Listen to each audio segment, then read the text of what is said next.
All right, so we're jumping into section 2.2. And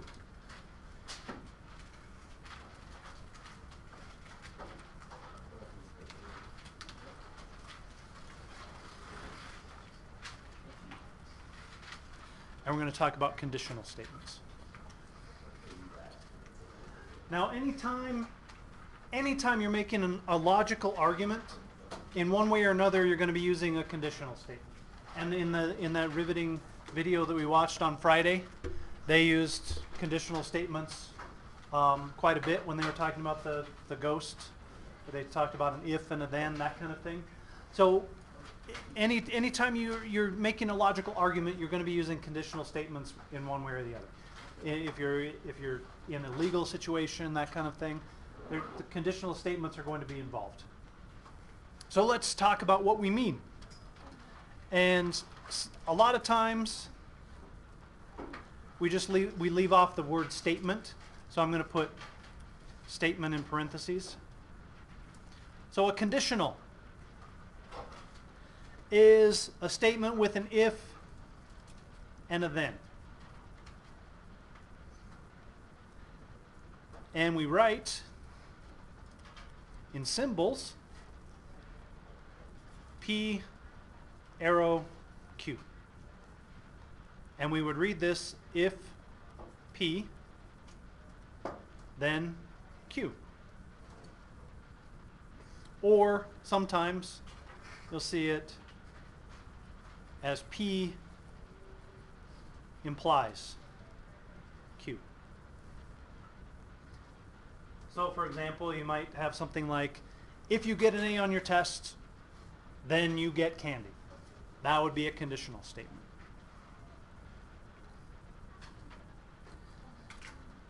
And we give names to the parts of a conditional statement.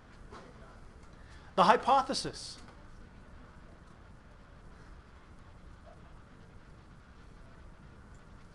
is the part of P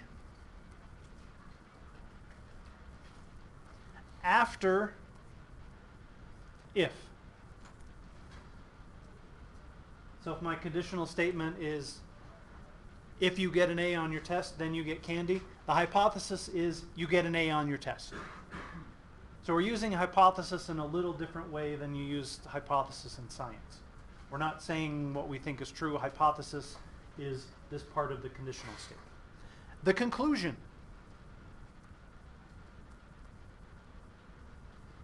is the part of Q after then.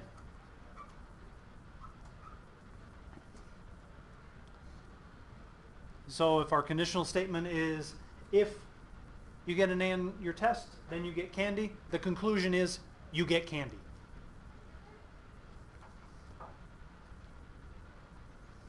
So for the hypothesis, we don't include the if, and for the conclusion, we don't include the then. We can also write this rather than as a sentence, we can write it as a diagram, what we call a Venn diagram.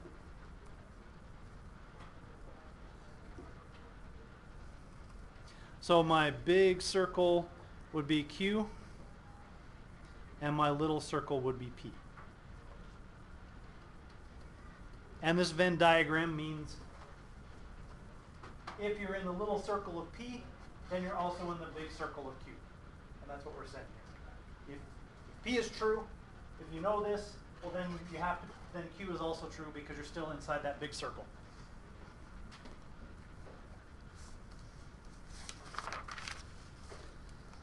All right, so let's look at an example. If a number is even,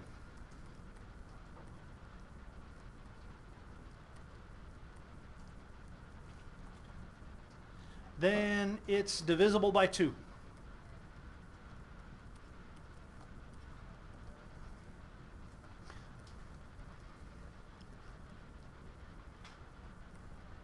So what's the hypothesis here?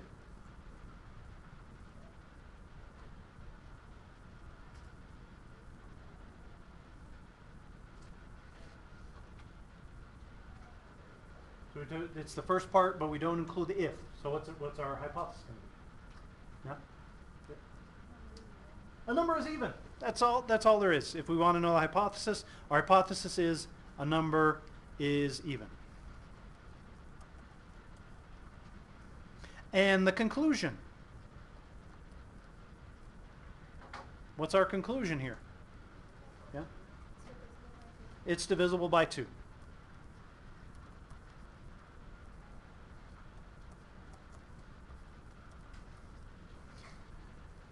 Is this conditional statement true? If every time we have an even number, is that number divisible by 2? Yeah. So this is true.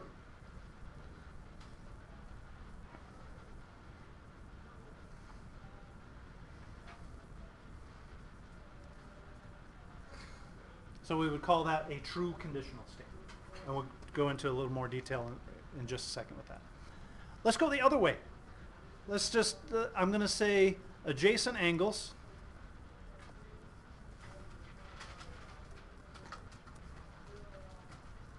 share a side. We want to write this as a conditional. So we want to turn it into an if-then statement. So I'll get us started. If. So what are we going to say here? If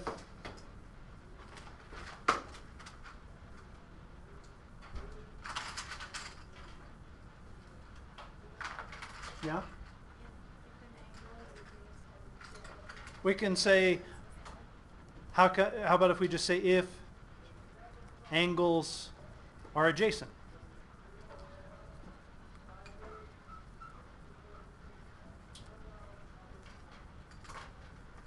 Then, and what are we going to say next?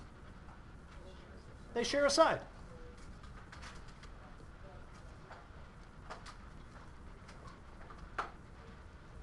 Now sometimes it takes a little work to turn a statement into a conditional statement. You might have to add some words to make it make sense. And that's okay. Is this true? If angles are adjacent, then they share a side? Isn't that what we said? One of the things about adjacent angles is they share a side. So this would be true.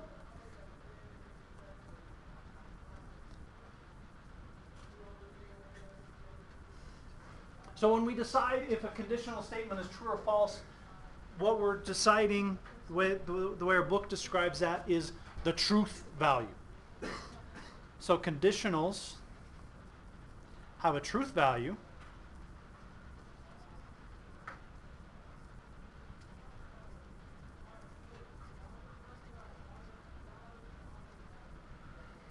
of true or false.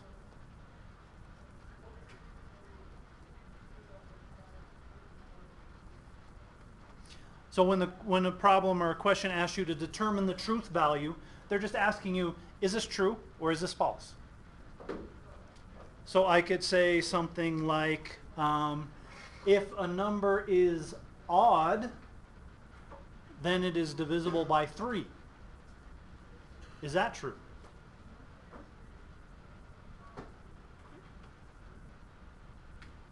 Is every single odd number divisible by 3? No, that would be false. So that conditional statement would have a truth value of false.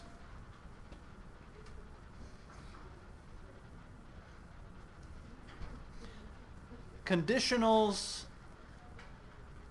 are true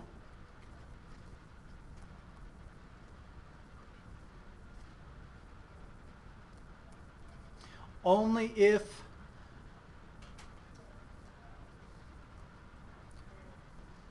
the conclusion is true every time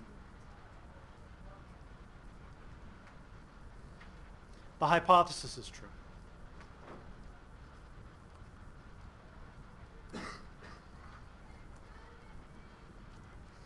So sometimes odd numbers are divisible by 3, right? 9 is divisible by 3. But not every single time you have an odd number is it divisible by 3. So that's why that conditional statement would not be true. For them to be true, it has to, the conclusion has to be true every single time the hypothesis is true.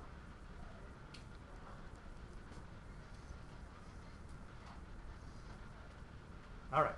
to show that a conditional is false,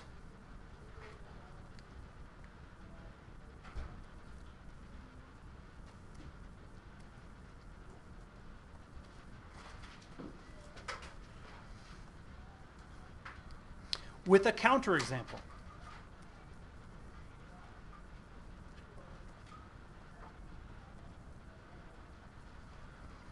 And a counterexample is just an example that shows that our statement is false.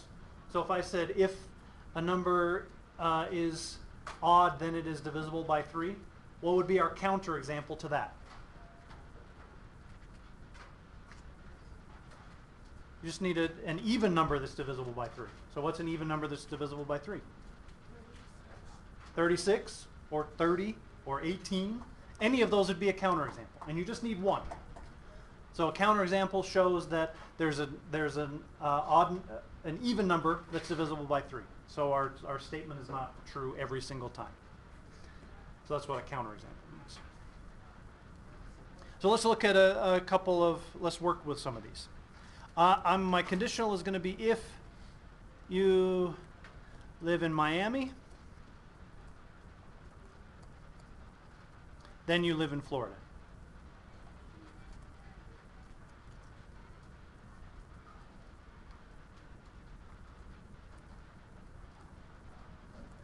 And we want to decide the truth value. Is this true or false?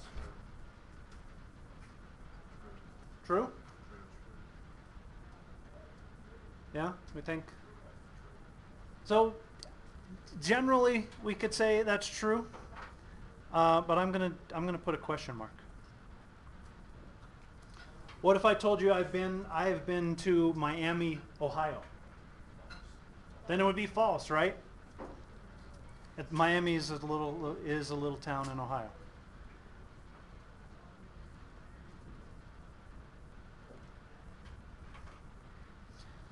So in order for it to be true, the conclusion has to be true every single time the hypothesis is true. If we have a Miami, Ohio, we're not in Florida. Miami, Ohio is nothing like Miami, Florida. How about this one? If a number is divisible by 5,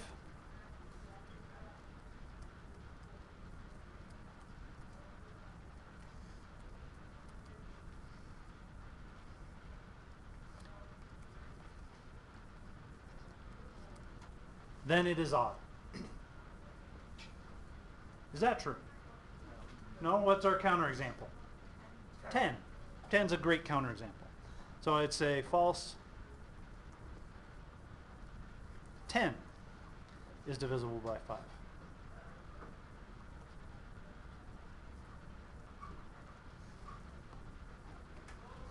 What could I do? How could I change this? How could I change the conclusion here to make a true conditional? If a number is divisible by 5, then what is true about numbers that are divisible by 5? Well, we could have an odd and even. Do you know about the test? Well, then it ends in 0 or 5. It has to end in 0 or 5. So if our statement were, if a number is divisible by 5, then it ends in 0 or 5, that would be true. That would be a true conditional. That's a way to tell if a number is divisible by 5.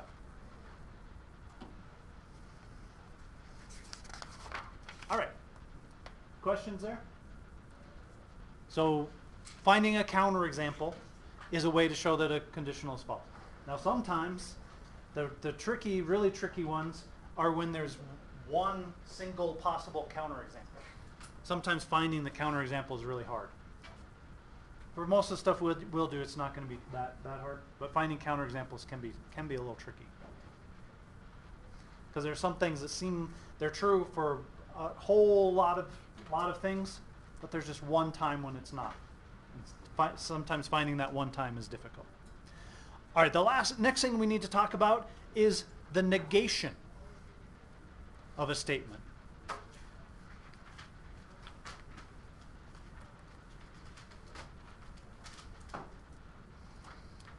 The negation is the opposite.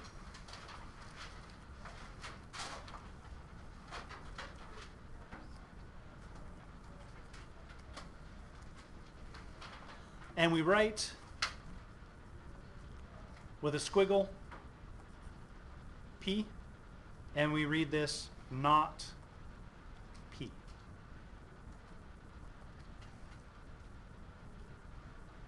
So sometimes we have to rearrange some words to make the negation. We don't always literally say not something. So for example, if I said the sky is blue, the negation of that is the sky is not blue. We're saying the opposite. It's okay to say not the sky is blue. It means the same thing, but grammatically it's a little strange. So sometimes you have to rearrange words for your negation. We use negations to write statements that are related to conditional statements. So let's start off with our conditional. Our conditional statement is if P, then Q.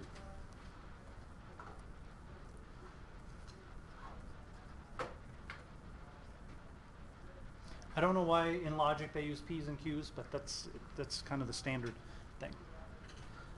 The converse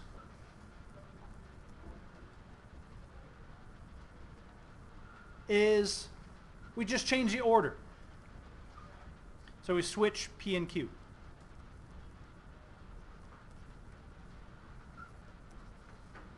So we would say if Q, then P.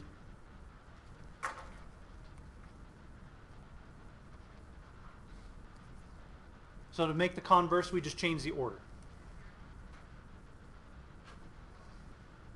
The inverse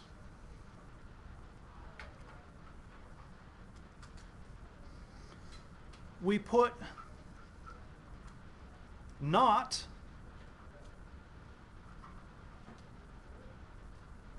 before P and Q in the original conditional.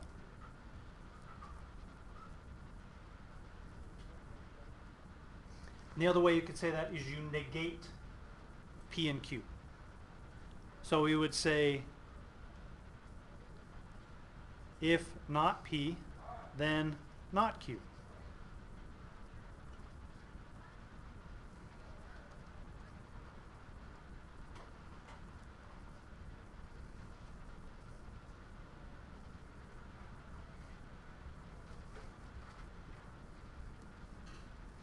And then finally we have the contrapositive.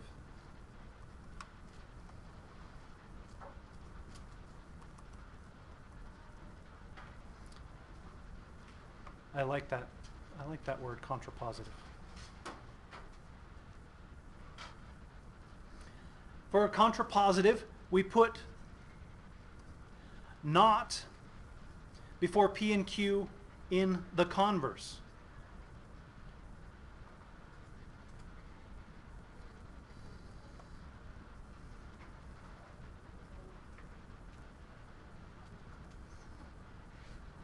So we would say if not Q, then not P.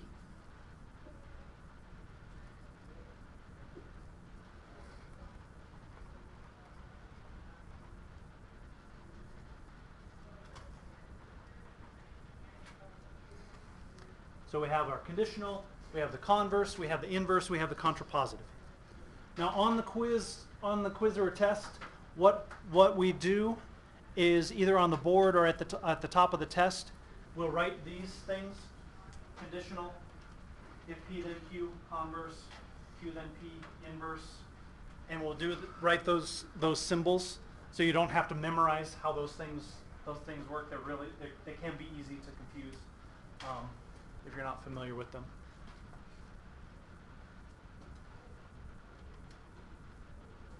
So what I want to do is, well, I'm going to say one more thing, and then we'll start with a conditional and make the converse, the inverse, and the contrapositive. I'm going to say first, though, that the conditional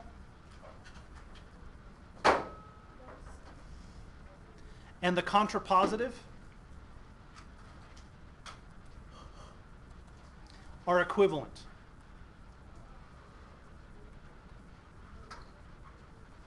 So they have the same truth value. And the inverse and the converse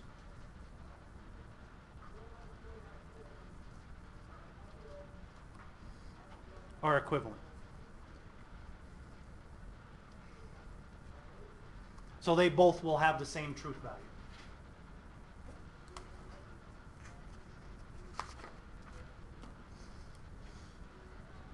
And we'll see that when we go through this example. All right, so this is, I come back to this conditional statement a lot because it's, once we look at it, it's easy to think about. So I'm going to say for my conditional, if you are a math teacher,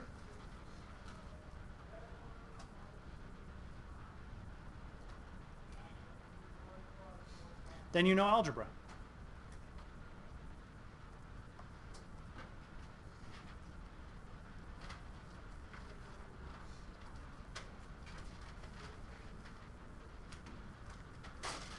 All right.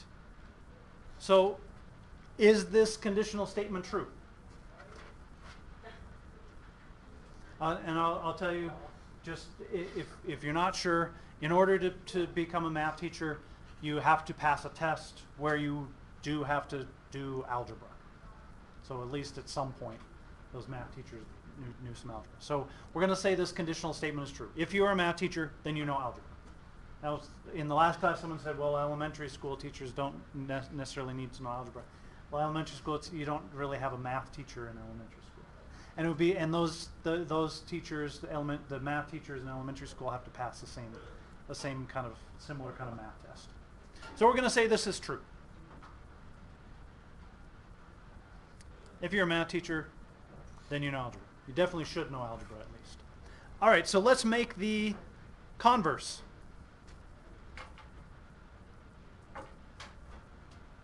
Of this conditional statement. So converse, we're just going to switch the P and the Q, switch the order. So I'm going to say if, how am I going to write that? Yeah? If you know algebra, then you're a math teacher.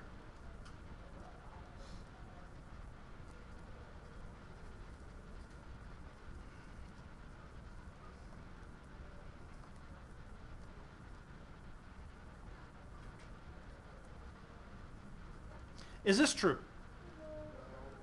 No? What's our counterexample? Where's the teacher's license? No? May not have a license? What? Anybody else come up with a counterexample? Students, right? All of us have passed algebra in this class, so we know some algebra. So we're going to say false. Students. Students know algebra, but they're not necessarily math teachers. The inverse.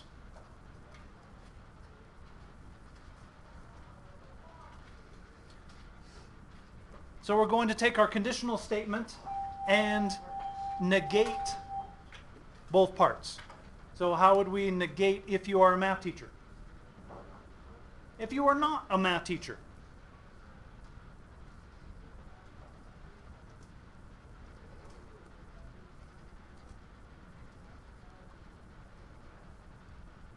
Then we want to negate the second part. Then you know algebra.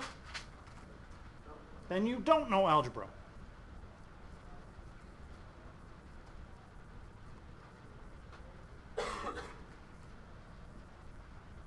Is that true or false? False. What's our counterexample? Students again. It's the same counterexample.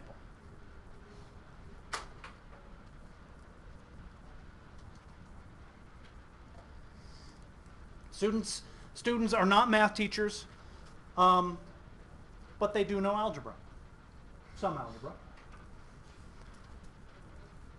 And finally, the contrapositive.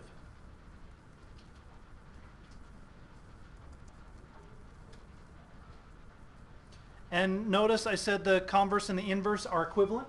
They both have the same truth value. They're both false. The contrapositive. So for the contrapositive, we're going to negate the inverse. Or sorry, not the inverse, the converse. So how are we going to negate if you know algebra? If you don't know algebra,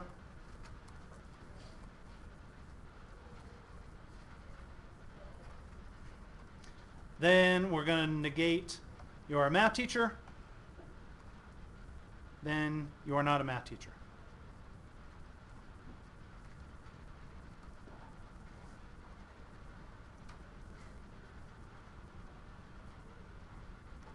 Is that true? It should be, at least. If you don't know algebra, then you're not a math teacher. So we're going to say that's true. And notice that the contrapositive and the conditional have the same truth value. They're equivalent, yeah. Every time you put false, you have to put an example. If you say it's false, you should tell why. And I think in your book problems it will say, if it's false, provide a counterexample.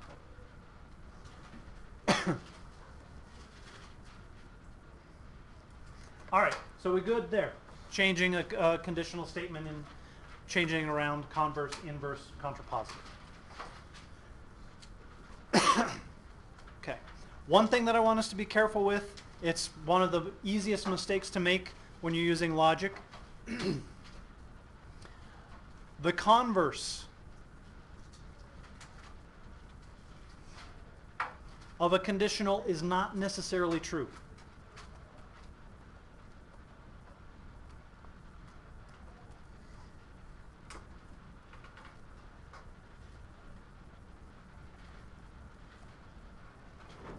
That's the easiest mistake, I think, or not the easiest, a very easy mistake to make in logic is if you have a conditional statement, you think, oh, I can switch the order and it's still going to be true.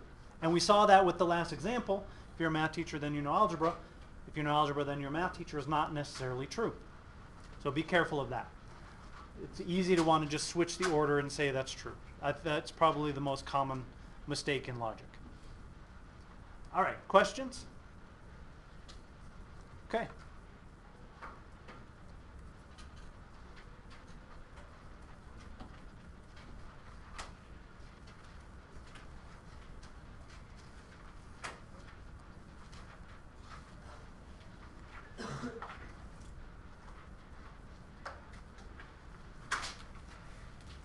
All right, there we go.